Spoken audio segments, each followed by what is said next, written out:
Hey there, and welcome to the Confident Woman Podcast. I'm your host, Rachel Brooks. Join me as I sit down and chat with co-hosts, friends, and carefully curated guests and talk about all the things that empower you to become your best and most confident self. So, let's get started. Hey there, and welcome back. So, here's what I've noticed this week, and tell me if this sounds familiar. Someone asked you to take on something new, whether it's a project, an opportunity, maybe leading something you've never led before. And before you even consider if you want to do it, your brain immediately goes, I can't. Not, I don't want to, not, let me think about it, just, I can't. That word, that immediate shutdown. And that's what we're going to be talking about today. Because the truth is, what we speak and what we say shapes our destiny. All of the things we wish for, want, and desire. They get drowned out when the old familiar voice creeps back in. The one that's been running the show for way too long and much longer than it should or needs to. So does any of that sound familiar?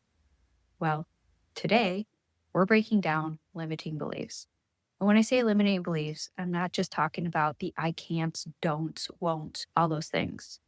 I'm talking about the stories, the repeated phrases and sayings, the autoresponders that fall out of our mouth without us even realizing it. So today's conversation, I hope it ignites something inside of you that when you begin to not only just think about what you say, but how and what you say actually tastes like.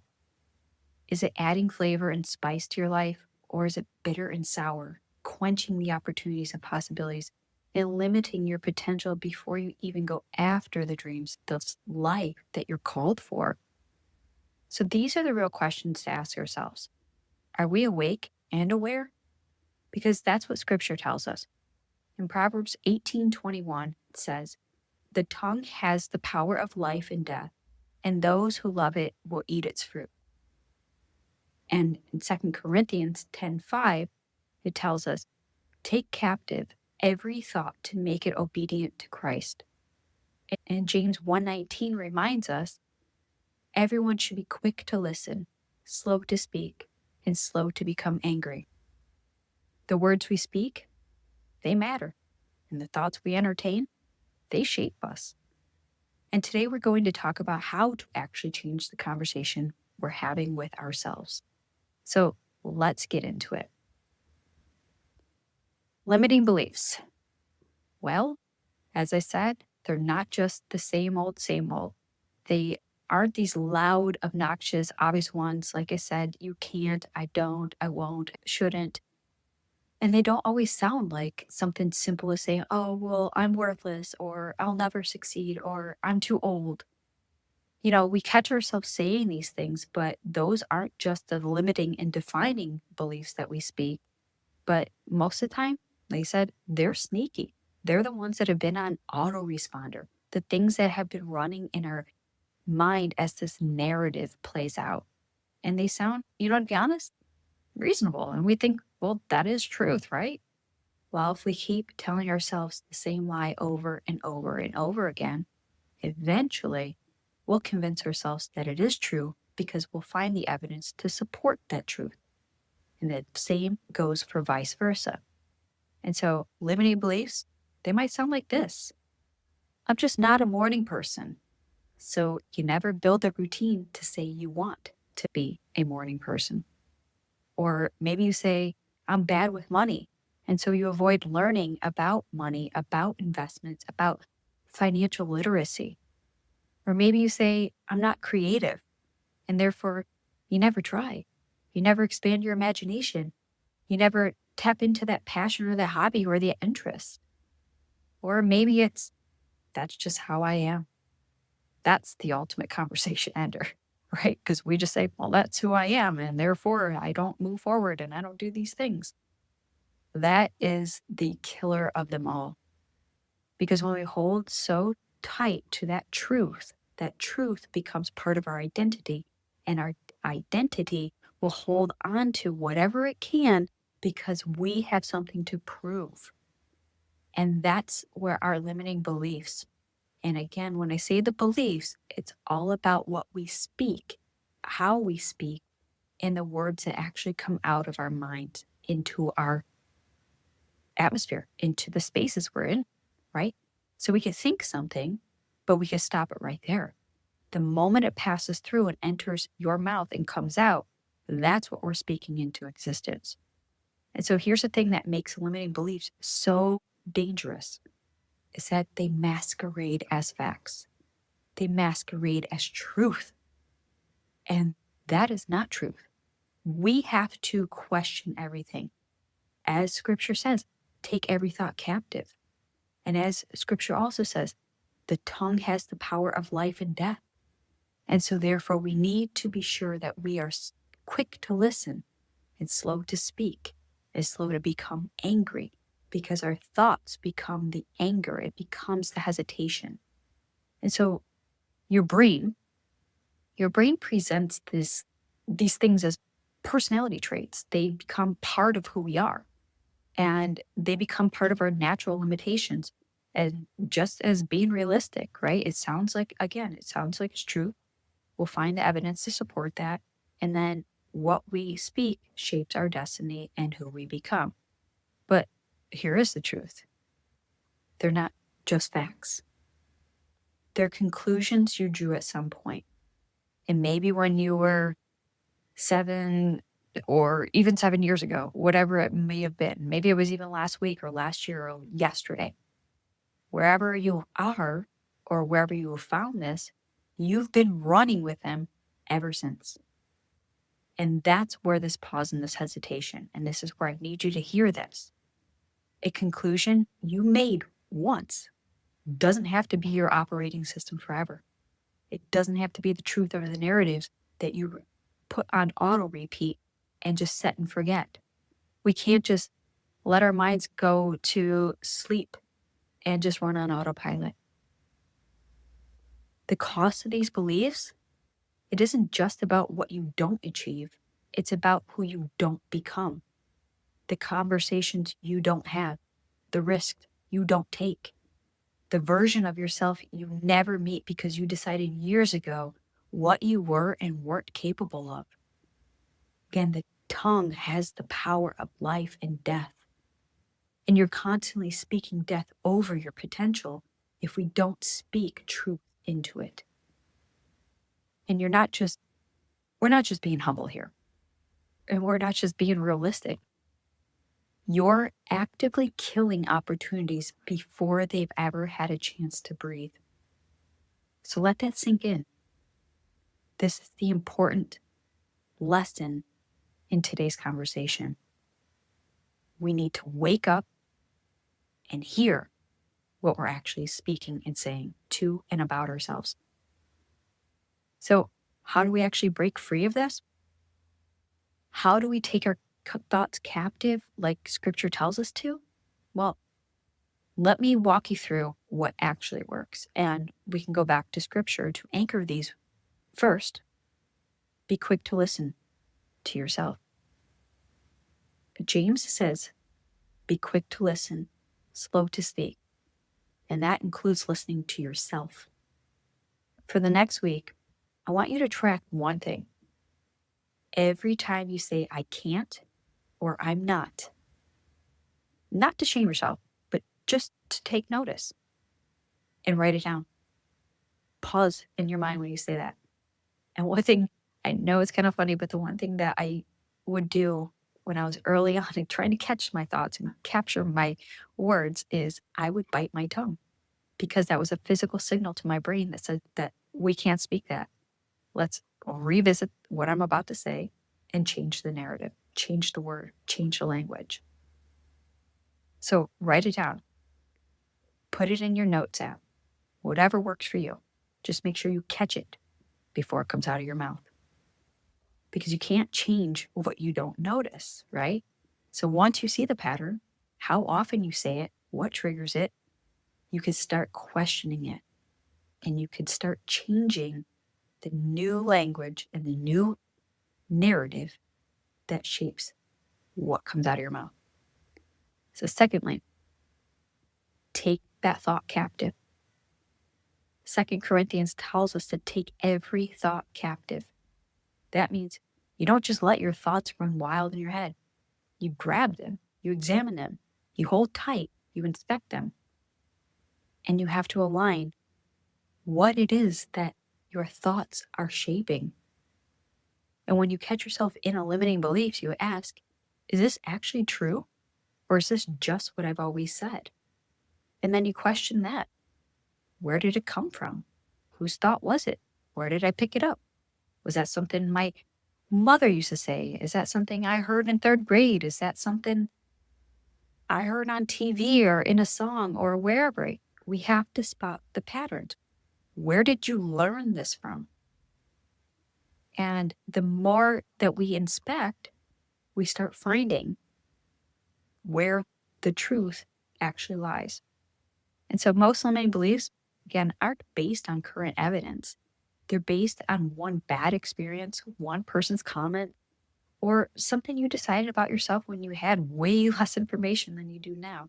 Talk about system overload, right? We are, oh my gosh, you can't even dodge the thoughts that I forget that there used to be like, I don't know, 100,000 thoughts per day, and it's probably like a gazillion by now. We are in an information overload era. Everything we do is trying to grab and grasp our attention. So immediately our brain is grasping for what is truth, and it has to filter through so much more than we ever imagined. And so when we take captive of these thoughts, we start inspecting them, we follow the pattern. Where did it come from? Where did it stem from? Now we start putting that under a microscope and questioning, is it a truth or a lie? And so something might come up as something simple like, I'm bad at public speaking. Okay. Based on what? Have you ever had a public speak? Has anything ever bad happened? Did somebody ever laugh at you or question you? Or is that just an assumption made? Right? So these are questions. For me, it was the thought of, I didn't like sushi. Why? Well, I followed that all the way back and I was like, oh, because my mother doesn't. But my question was, how could I say I don't like it if I've never had it? But I carry that belief and that lie that limited me from actually trying sushi. And now it's one of my favorite meals. Like, I absolutely love sushi, right? Inspect everything. And so when we go back to that question about public speaking, find the evidence to support that. Was it something you did in like, I don't know, 10th grade or something? And you say like, well, I'm not good with people, right? So, okay, why are you not good with people? Where did this belief come from? Or did you grow up in an environment where being quiet just felt safer? And so now you shut down. And so that fear of public speaking is an old fear from a childhood belief or a wound that has shaped your future destiny. But now it's withholding your voice that has power that could change other people's lives. You see, the correlation here is that when we withhold based off of our limitations and our own beliefs, we are robbing somebody else of the calling that God has equipped you for to serve others, right? I was this person. You would never think that today because I have a podcast that has been running now 7 years, and I have a book that shares a story, and I have a platform that empowers women worldwide. But honestly, these were my stories. These were my beliefs. I was the person just said, shut the lights off, close the door, pretend I don't exist. It's much safer back here. I wanted to shrink. But the reason I share that is because I want to show you that I was on this other side. And believe me, I still find myself repeating some of these habits, some of these limiting beliefs that still pop up, and I have to inspect these things. So this is why I challenge you, hold every thought captive and question, where did it come from? And I'm not asking you to go deep dive into trauma healing, all this stuff, but question it, answer it with honesty and with truth. Because that's where the conviction will happen, and let the Lord change your heart and your ways. Because truth always wins. And that's the power of our truth and our voice and our narrative and our thoughts and our actions. So third, Find the counter evidence. Your brain has a negativity bias. It remembers the failures and conveniently forgets the wins, right? I mean, we could count all the things that went wrong, all the things that we did, all the past mistakes, everything, right? And when you say, well, tell us the good that happened, you're like, yeah, I'm going to have to think about that one, right? Because that's just how our brains are wired. It's protecting us. It remembers the fear. So it says, don't go down this path or don't do that. It's as a cautionary, but it's not always truthful. And so you have to actively hunt for the evidence that contradicts those limiting beliefs. And if you think, well, I always quit things, right? You're so quick to give up, quick to stop searching for the wins, quick to stop asking questions, quick to give up before you even start. I challenge you to find 3 things that you didn't quit. They're there. Find those wins. And you're not just counting them. You're holding on to what is truth. Go back to find the evidence to support that you can, and you are able, and you are capable.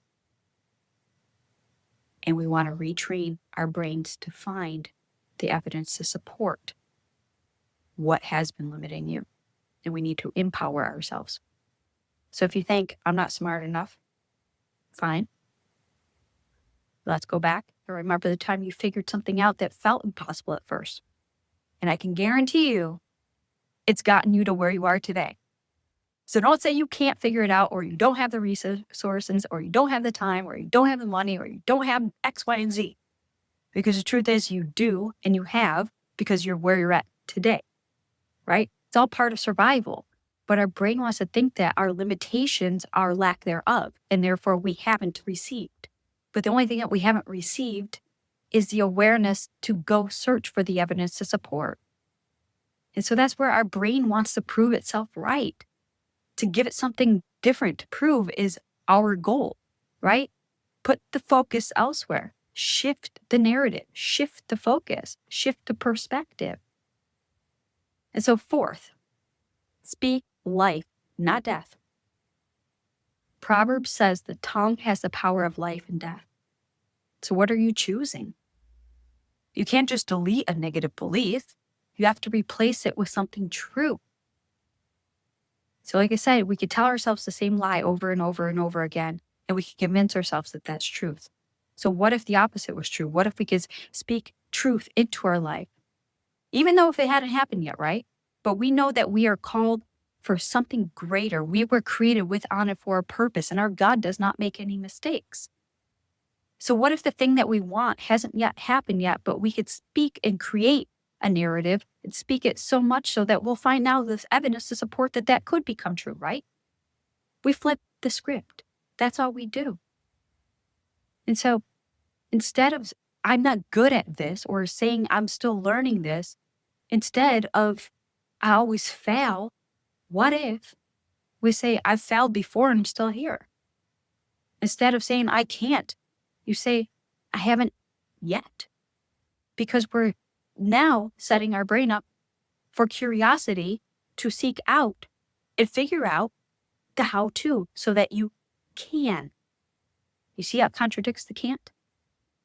So those 3 words, I haven't yet, they change everything because they're honest. May not have figured it out yet, but it's better than saying I can't, because I can't already shuts down and you don't even try. Because when they're honest, and that curiosity puts the brain into focus to figure out, then how? And that keeps the door open. So that this isn't some psychological reframe or reset kind of thing where we're talking about, some toxic positivity or something.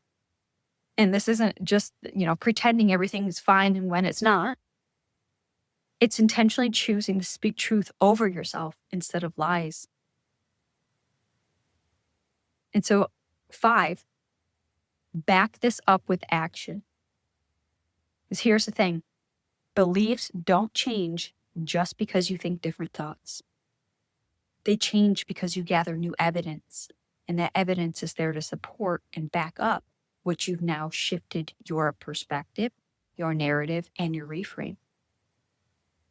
So you want to stop believing that perhaps you're not a runner, or you're not a worker outer person, or you are not strong or fit, or you are not cold or capable, whatever that might be.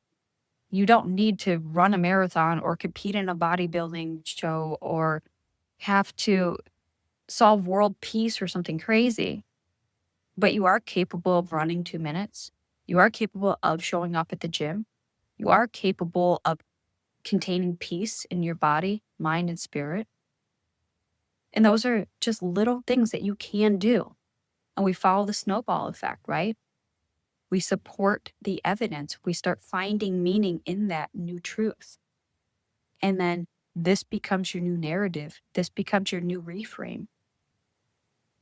So if you want to stop believing that you're bad with money, well, again, you don't need to become a financial expert overnight. But what you can do, you start tracking what you're spending for 3 days. You take awareness, you take inventory. And that's movement. That's action. That's intention. See, these small actions, they create new evidence. And new evidence creates new beliefs. And new beliefs create new identities. And new identities align with our God-given purpose, calling, and who He says you are. So look, I'm not telling you this is a one and done thing. Believe me, it's not just as simple as snapping your fingers and changing overnight. This is a lifelong commitment to becoming a better version of yourself every single day. This is the moment you choose you, and the moment you say, I no longer want to be captive by my thoughts. I no longer want to speak death over my life. I no longer want to be enraged with shame and guilt and feel pity for myself or be a victim of my story, my circumstances, my situation. Again, this isn't something that is one and done. So when you wake up tomorrow, I don't expect you to feel completely different, but you can choose differently. And here is what I am saying. You don't need permission to question the story you've been telling yourself. You already wrote it, and you can rewrite it. The power of your future, power of your story is held in the power of your tongue. Remember, the tongue has the power of death and life. So what are you choosing today? So here's what I want you to do this week.